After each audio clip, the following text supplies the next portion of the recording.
An exciting weekend is coming up for golf fans in Korea with Live Golf coming to the country for the first time ever. For this and other updates in the world of sports, we are now joined by our sportscaster Jason Lee in the studio. Welcome, Jason. Hi, Jason. Hello.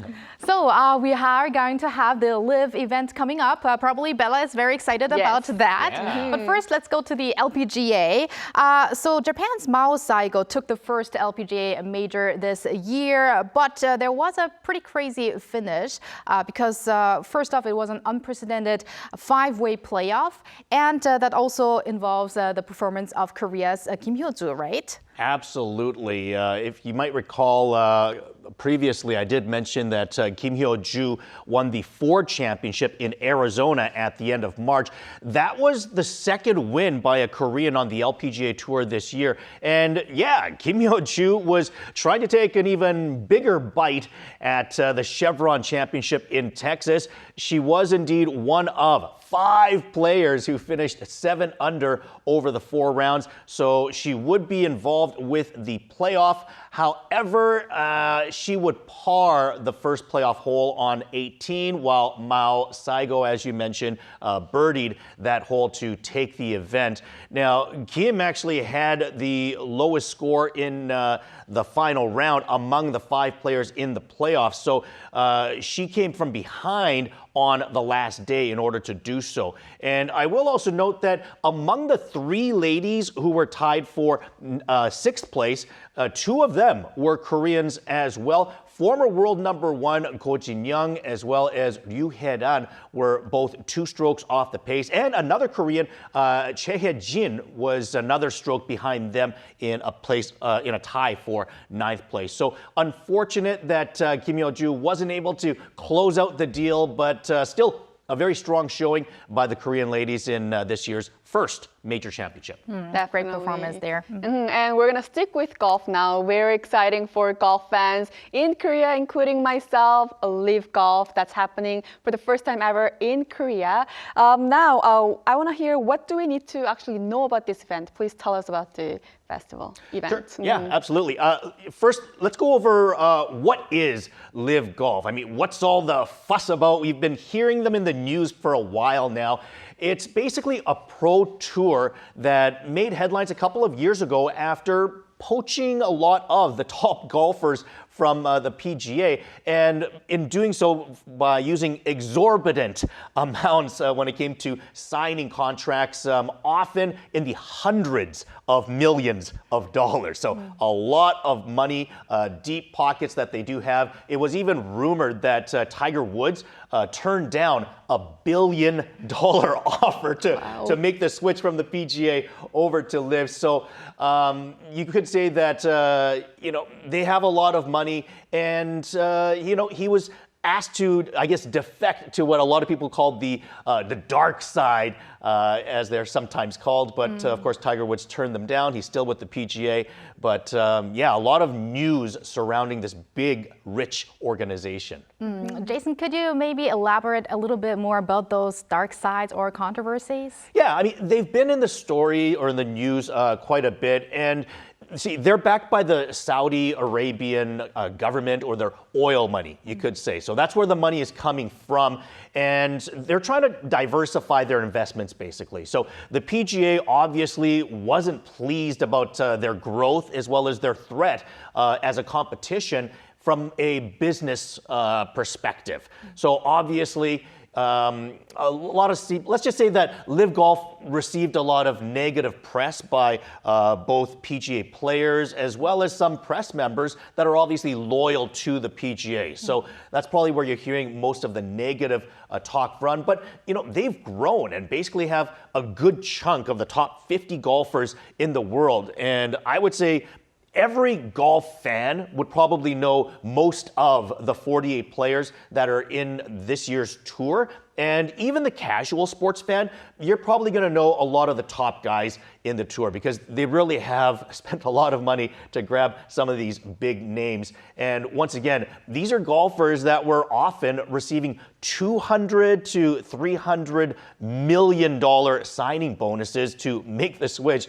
And let me just realistically say, you don't just pay that kind of money, $200 million, $300 million to no-name people. These are some of the biggest names in golf that have made their way over to live. Wow. Probably, it's sometimes probably difficult for these players to make those decisions. Yeah, it's big money. And it's also like, there's a lot of peer pressure as well because some of the people like Tiger Woods, Rory McIlroy that are loyal to the PGA, they're like, no, don't do that. You're just a sellout. You're doing it for the money, that sort of thing. Well, at the same time, you have some of these golfers where they're making generational money for their children and grandchildren. So it's hard from their perspective to say, no, I want to take care of my family for generations. Right. It is a tough Understandable. decision for the players. And now we want to talk about the actual event itself. I heard it's a bit different from the typical PGA tours. What's the difference? Yeah, okay. In the end, I mean, golf is golf. You're still playing 18 holes, and the best score in the end of the day, it wins. But is there a difference? Yes. Now, the biggest difference is that it's a shotgun start, and that means that everyone starts at the same time on different holes. So you could say that they're wasting less time because you're not waiting for the next group to start. Everyone is on each of the 18 different holes in groups of threes, and they're starting at the same time. So everyone should start and finish around the same time, whereas in PGA events, everyone starts on the first hole and then they end on the 18th hole, and it takes a lot more time to get everyone through the course. So, you could say that they're a little bit more efficient the way that they're going. The other big difference, or let's call it an addition, is that it's not just the 48 golfers competing individually. Each golfer is on a four-man team, and at the end of the year, there is extra money to be earned for teams as well, with the winning team splitting $16 million between the four people, so $4 million a team member if you're the winning team.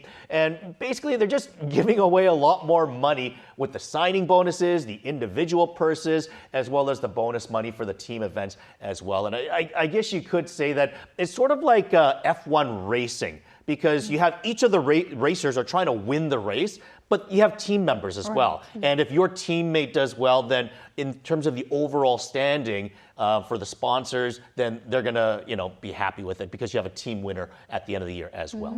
Very interesting to see those differences. Yeah. Well, let's now move over to football. Now, this is not good news, actually. Son Heung-min is still unable to play due to his injury almost around 3 weeks ago.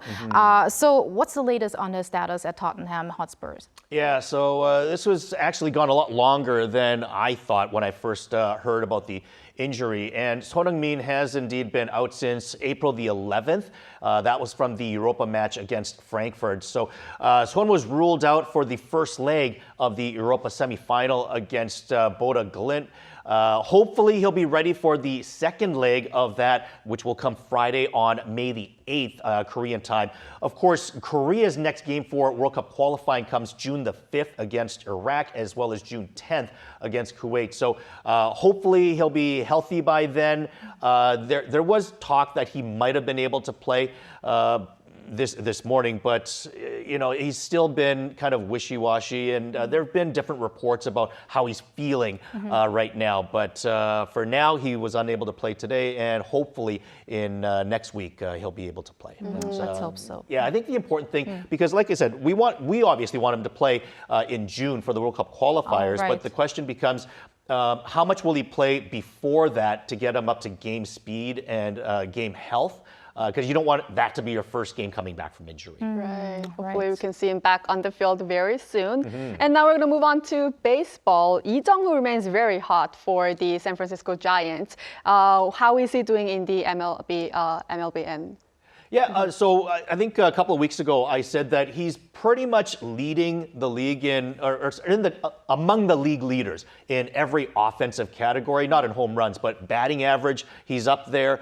Slugging percentage, he's up there. I think he's second or third for doubles and runs. He's up there for all of these stat categories. But the one thing I did want to mention as well is this past week, he also made a great throw from center field as the opposing batter was trying to stretch a single into a double, and he gunned down the runner at second base to show that defensively he's doing well as well.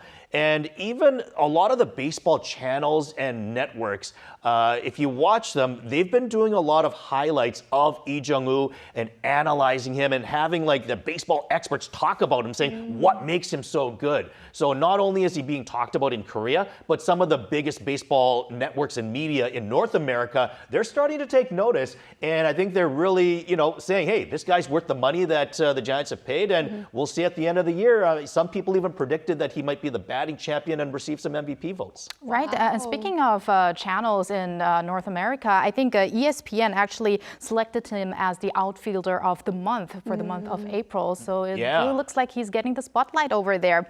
But now let's shift the spotlight onto domestic baseball. Kia's Kim Do-young has made his season debut after missing the first month with a thigh injury. So how has he been since his return? Yeah, he actually did play the first game of the season. So it's not a season debut. However, he got injured in that first game. So it's sort of like his return after missing essentially the first month. He's played 6 games now, and he's hitting over 300. So he's back to what you would expect. He's already hit his first home run of the season. However, the one concern is he has not attempted any stolen bases as of yet. So the first game of the season, it was a hamstring injury that has sidelined him since. So he hasn't been running as of yet, and he's been playing DH as the designated hitter rather than third base a bit. So they are a little bit concerned. They're playing it cautious, but at the same time, he's contributing by hitting home runs, by getting hits, driving in runners. And I think even just for moral support, if you're a Kia Tigers fan, and certainly the players on the team, his manager, knowing that he's there in the dugout, in your lineup, dressed, you just have a little bit more confidence knowing that he's there. And he's been contributing, and Kia has certainly been doing much better since his return. So we'll see if they start shooting up the standings over the next couple of weeks. All right. Thank you very much, Jason, for all of those updates, and have a great weekend and also a great beginning to the new month of May. Look forward to it. You too. Thank you. And thank you, Bella. Have a fantastic weekend, and we'll see you back very soon. Yes, I'll see you back very soon.